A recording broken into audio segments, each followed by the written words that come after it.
Imagine the world suddenly doesn't make sense anymore. The news contradicts itself, experts disagree, and everything feels chaotic. Then someone offers you an answer, a pattern hidden beneath the confusion, a secret only a few people know.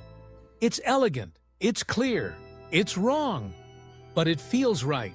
Why do conspiracy theories become irresistible when uncertainty takes hold? Conspiracy theories aren't new. They've existed for centuries, from fears about secret societies to suspicions about moon landings.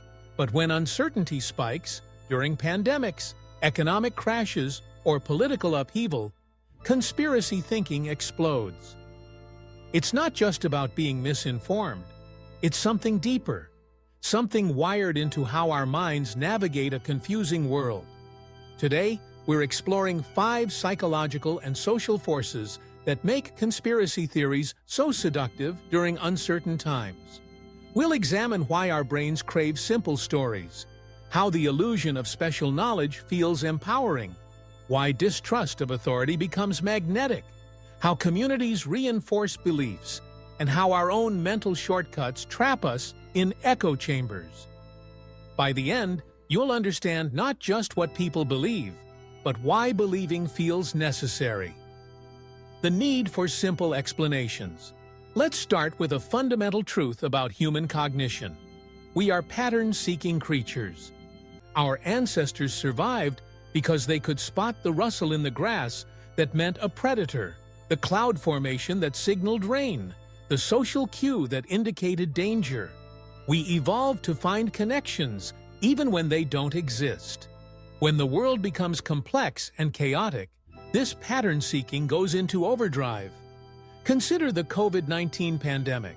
Suddenly, an invisible pathogen was upending every aspect of daily life. Scientific understanding evolved rapidly. Mask guidance changed. Treatment protocols updated. Predictions shifted. For many people, this wasn't reassuring evidence of science adapting to new data. It felt like confusion, contradiction, failure. Conspiracy theories offered something science couldn't: immediate, complete certainty. Instead of a zoonotic virus with complex transmission dynamics and unpredictable mutations, the explanation became simple. It was planned. It was intentional. Someone was in control. This matters because simple explanations are cognitively easier to process and emotionally more satisfying than nuanced, evolving truth. When you're overwhelmed, they did this on purpose, requires less mental energy than understanding epidemiology, global supply chains, and statistical modeling. The conspiracy isn't just simpler, it's elegantly simple, and that elegance feels like truth. Control and special knowledge.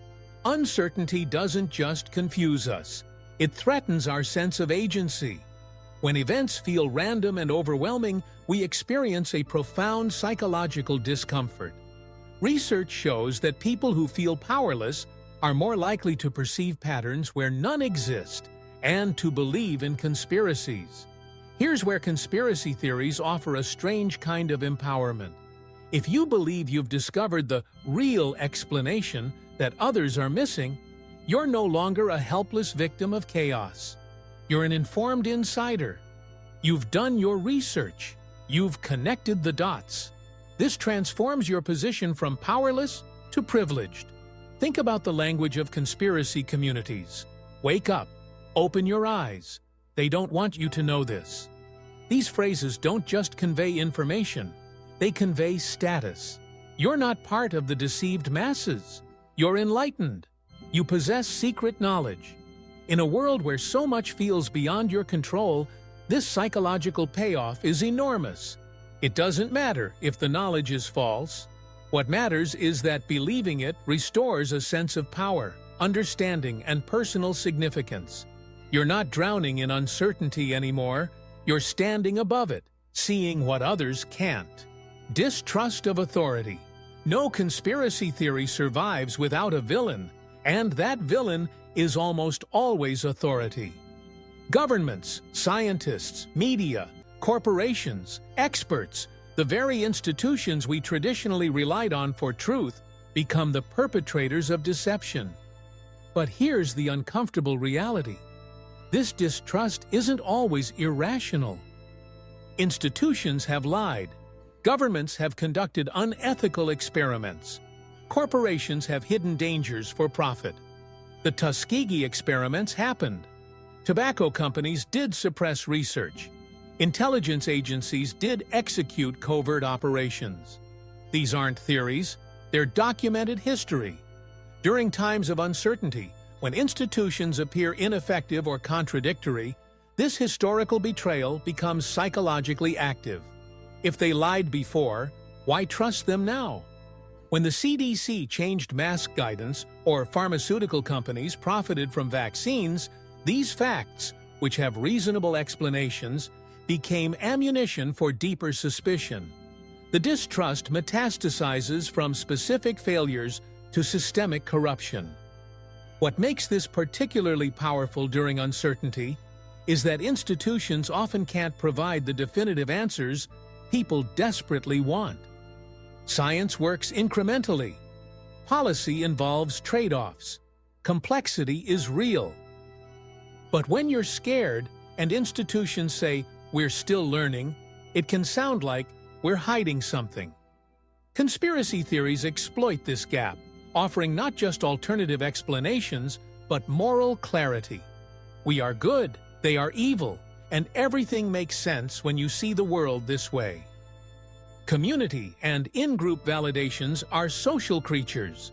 We don't just seek truth, we seek belonging. And conspiracy theories, particularly in the digital age, offer powerful communities of validation. When you start questioning mainstream narratives, you often face social consequences. Friends dismiss you. Family members argue. You're called irrational or dangerous. This social rejection is painful, and it creates a powerful incentive to find others who share your perspective. Enter conspiracy communities, online forums, social media groups, alternative media channels, where your questions aren't ridiculed but celebrated. These communities provide more than information. They provide identity, friendship, purpose. You're not alone in seeing the pattern. Thousands of others see it too. You share evidence, decode symbols, analyze videos frame by frame. The community reinforces not just the belief, but your value as a member. You contribute, you're heard, you matter. This social reinforcement becomes self-sustaining. The more invested you become in the community, the higher the cost of leaving. Abandoning the conspiracy theory means abandoning your friends, your identity, your sense of purpose. It means admitting you were wrong and potentially facing the judgment you once fled. During uncertain times, when traditional social structures feel unstable, these alternative communities become psychological lifelines, even when they're anchored to false beliefs. Confirmation bias and echo chambers. Finally, let's talk about how our own minds trap us. Confirmation bias, the tendency to seek, interpret, and remember information that confirms what we already believe, isn't a conspiracy theorist problem. It's a human problem. We all do it. But conspiracy theories supercharge this bias. Once you suspect a conspiracy, everything becomes evidence. Lack of evidence? That's a cover-up. Contradictory evidence? That's disinformation. Expert denial? That proves they're complicit. The theory becomes unfalsifiable, a closed logical system where doubt only strengthens belief. Digital platforms amplify this through algorithmic echo chambers. You watch one video questioning vaccine safety, and suddenly your feed is full of similar content. You join one skeptical group, and the algorithm suggests 10 more. You're not deliberately isolating yourself. The technology is doing it for you, creating a personalized reality where your suspicions are constantly validated and alternative perspectives disappear. During times of uncertainty, when we're already anxious and seeking answers, these echo chambers become particularly dangerous. They don't just reinforce beliefs, they escalate them. The algorithm rewards engagement, and nothing drives engagement like outrage and fear. So the content becomes more extreme, the claims more sensational, and the sense of threat more urgent. You entered looking for clarity, and you're trapped in a hall of mirrors where every reflection confirms your darkest suspicions. So what does this all mean? Conspiracy theories aren't simply about stupidity or ignorance. They're about deeply human responses to the fundamental discomfort of not knowing. When the world stops making sense, our minds scramble for patterns. When we feel powerless, we grasp for control. When institutions fail us, we reject them. When we're lonely, we seek community. And when we're scared, we find comfort in certainty, even false certainty. The real danger isn't that conspiracy theories exist. It's that the conditions that make them appealing — complexity, powerlessness, institutional failure, social fragmentation, information overload — are becoming more common, not less. We live in an age of perpetual uncertainty, and that makes us perpetually vulnerable. Understanding this isn't about judgment. It's about recognizing that the line between skepticism and conspiracy thinking is thinner than we'd like to admit. We're all susceptible when the conditions are right, when we're scared enough, isolated enough, or overwhelmed enough. The question isn't whether conspiracy theories will continue to appeal to people. The question is whether we can build a world that addresses the legitimate needs they fulfill. The need for understanding, control, trust, community, and truth, without requiring false narratives to fill the void. Because until we do, every crisis, every moment of uncertainty, will create new opportunities for conspiracy thinking to flourish. Here's my question for you. Have you ever felt pulled towards a conspiracy theory, even briefly? What made it appealing, and what made you step back? Or do you know someone deep in conspiracy thinking? What do you think they're really searching for? Share your thoughts below.